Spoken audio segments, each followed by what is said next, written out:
Começando aqui hoje a nossa introdução às aulas de oftalmologia. Hoje eu vou trazer para vocês aqui alguns conceitos básicos da anatomia do olho, para depois a gente poder avançar para as patologias e conversar um pouco mais sobre as partes mais interessantes. Então, vamos lá. Esses aqui são os conceitos gerais dessa aula, né?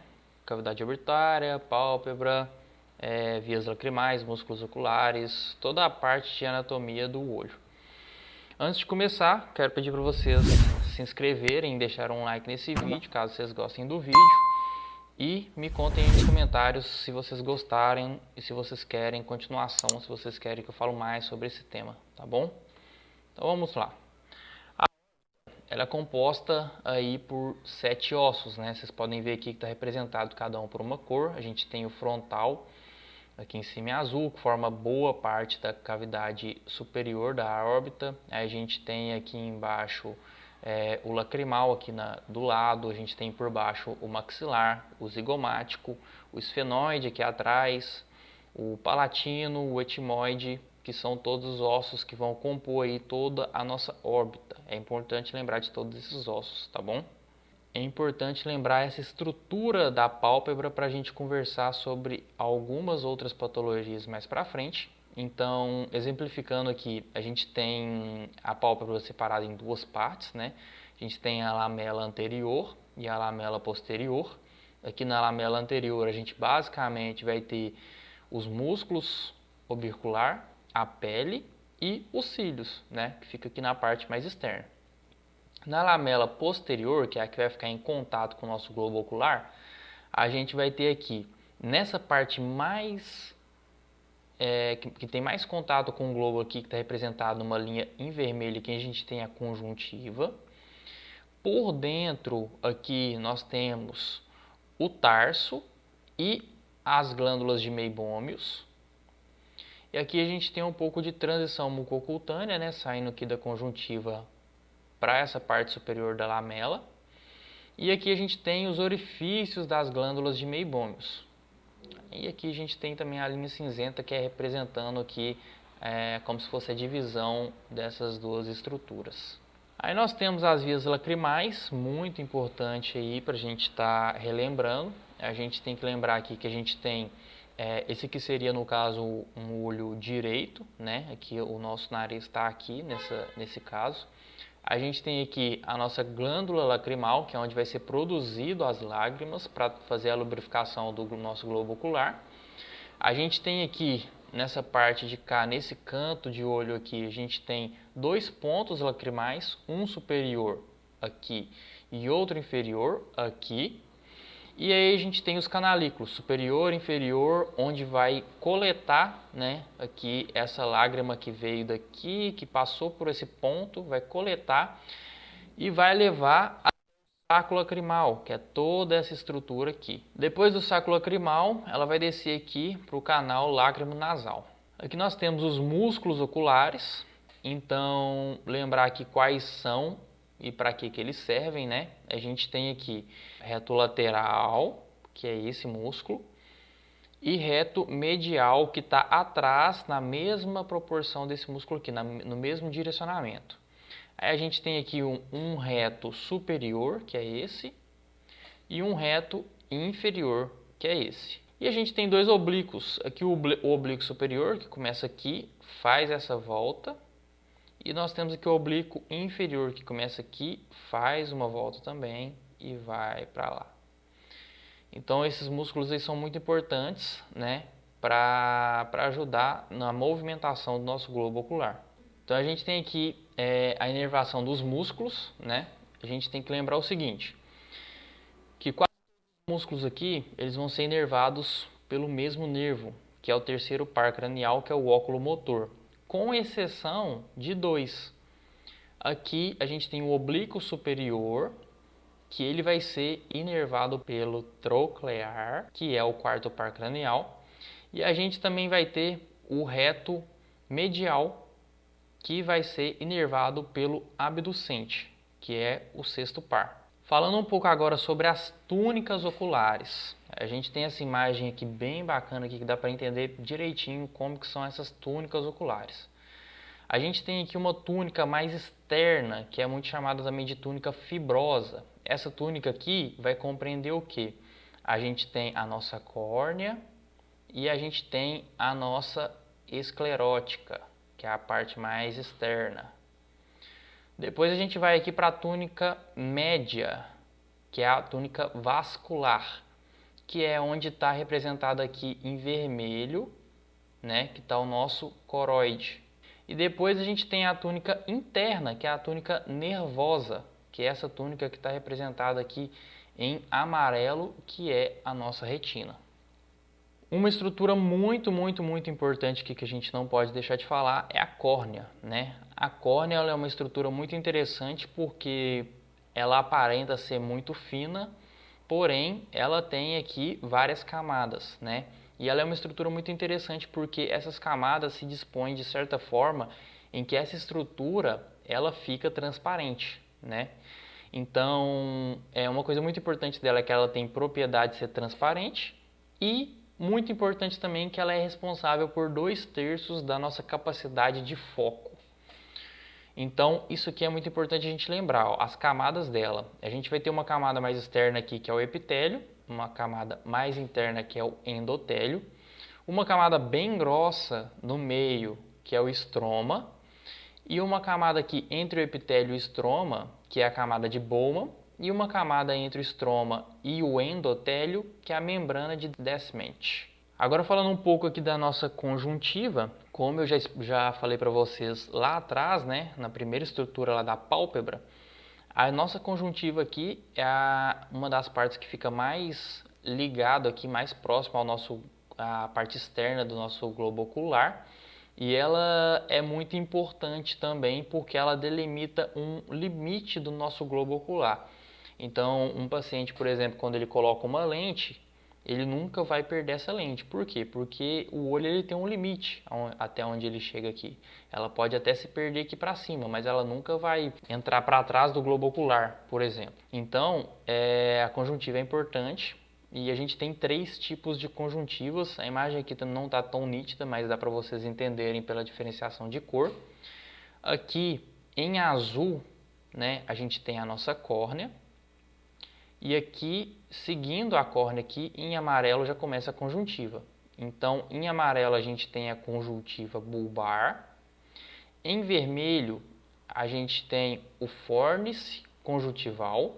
E em verde aqui, a gente tem a conjuntiva palpebral, que é a parte que eu mostrei para vocês lá no início. Falando um pouco agora sobre a esclera e a episclera, são 2 estruturas que é bem difícil encontrar uma imagem boa para estar explicando, mas eu vou tentar explicar para vocês de forma mais fácil aqui nessa imagem que eu achei.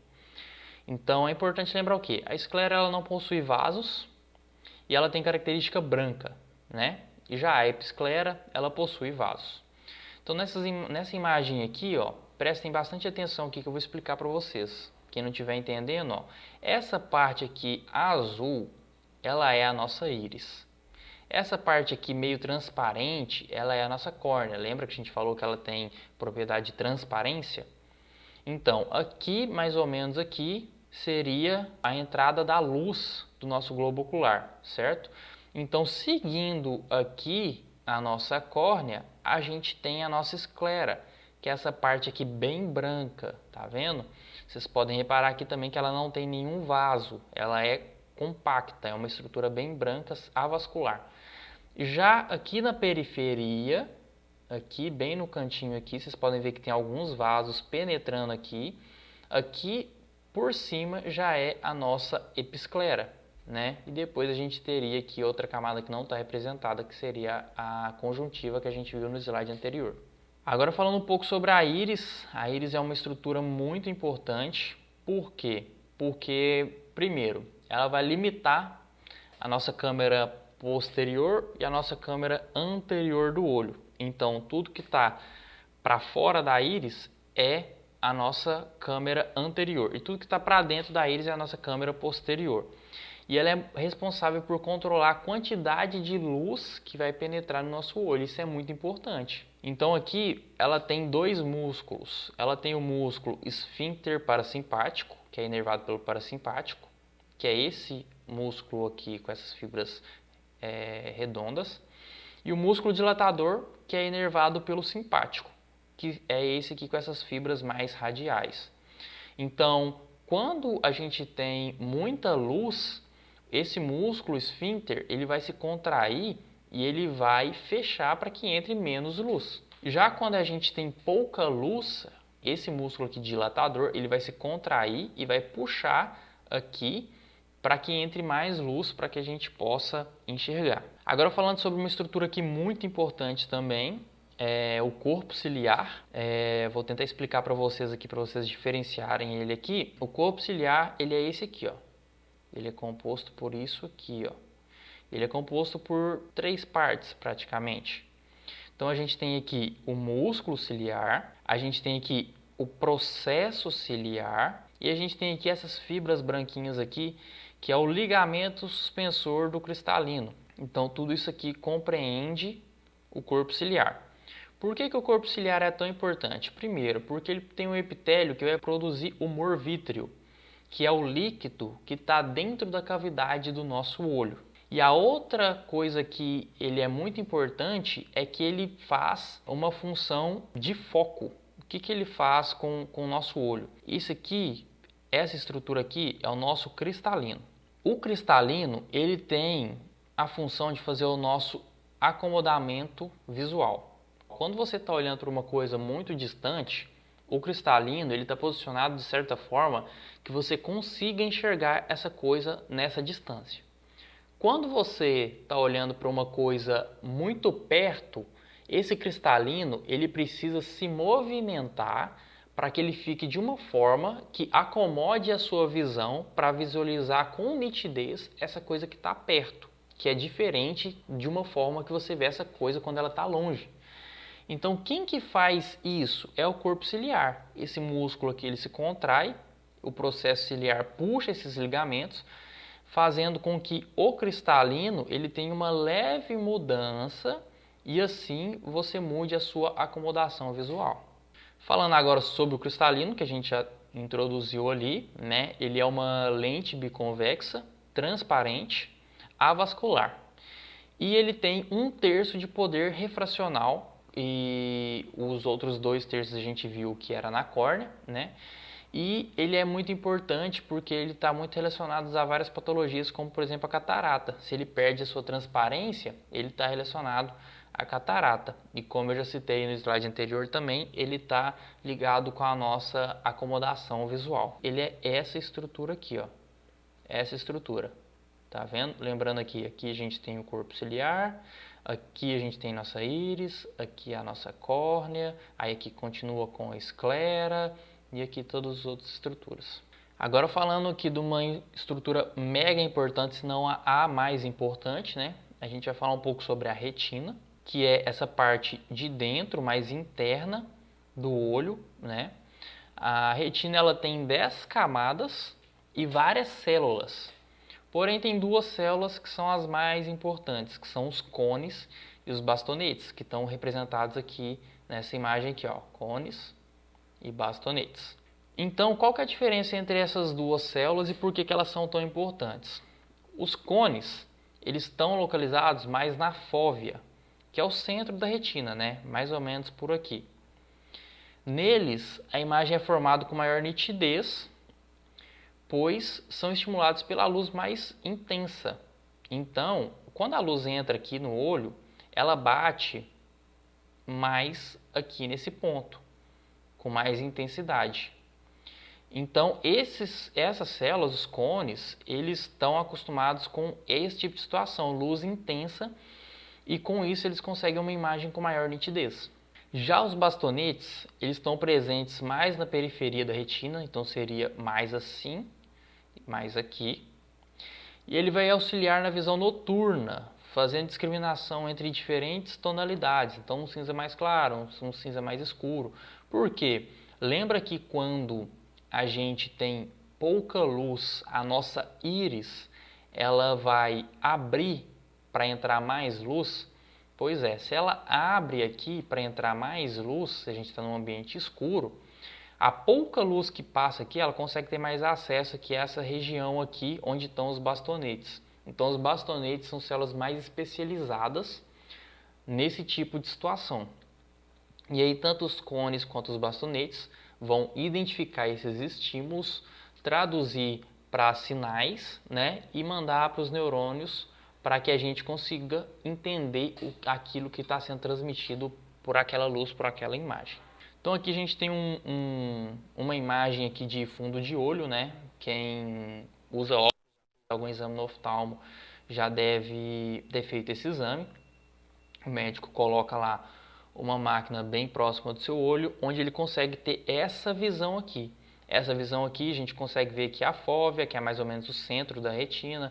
A gente consegue ver aqui o nosso nervo óptico, a gente consegue ver toda aqui a vascularização da parede posterior da nossa retina, e a gente consegue identificar várias patologias aqui através desse exame que a gente vai ver mais para frente. A gente pode ver um descolamento, a gente pode ver um bloqueio aqui de artéria, a gente pode estar vendo alguma mancha decorrente de alguma outra patologia sistêmica. Então é um exame bem importante, bem legal, que eu trouxe aqui para vocês começarem a se familiarizar. Então é isso que eu tinha para trazer hoje para vocês. Isso aqui foi uma aula bem introdutória, trazendo mais anatomia, mais uns conceitos mais básicos. Deixem aqui para mim nos comentários do YouTube se vocês gostaram, tá bom? Se vocês querem saber sobre alguma patologia específica para eu trazer primeiro para vocês, deixa um like, se inscreve no canal e é isso aí.